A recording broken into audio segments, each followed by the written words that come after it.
அன்னையே, இந்த கொள்ளையர்கள் ஏன் அவ்வாறு செய்கிறார்கள்? ஏன் திருடுகிறார்கள்? ஏனென்றால் அவர்களுக்கு நல்லது கெட்டதெல்லாம் தெரியாது.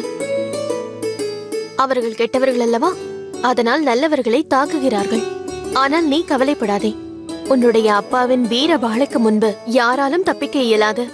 எனக்கு தெரியும் அன்னையே, அப்புஜான் வாள் பயிற்சி செய்வதை நானும் பார்த்திருக்கிறேன். அவர் இப்படி டாக் டாக் என்று வாளை இவ்வாறு சுழற்றுவார், பிறகு இவ்வாறு சுற்றி வாளை அடிப்பார். எனக்கு பார்க்கும் போதே பயமாக இருக்கும். சரி சரி சலீம், மிகவும் இருட்டி விட்டது.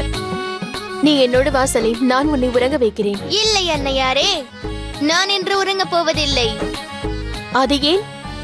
அது ஏன் என்றால் அப்புஜான் தங்கள் பாதுகாப்பை என்னிடம் விட்டு சென்றிருக்கிறார். இந்த வேலையை எதற்காக அவர் என்னிடம் ஒப்படைத்தார் என்று அறிவீர்களா? எதற்காக கொடுத்தார்? ஏனென்றால் நான் தங்களை பாதுகாப்பாக பார்த்துக் கொள்வேன் என்று அவர் அறிந்திருக்கிறார். இது வேறு யாராலும் இயலாது. ஆகவே நீங்கள் உறங்குங்கள் அன்னையே, நான் தங்களை பார்த்துக் கொள்கிறேன். இவ்வாறு டாக் டாக் யா, இவ்வாறு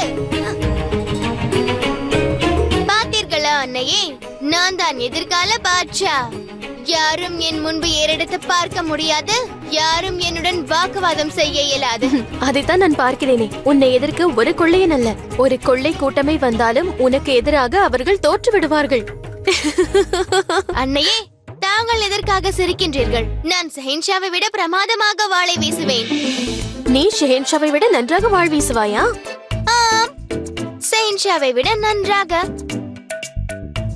ஷெஹன்ஷா, நீங்கள் வந்து விட்டீர்களா?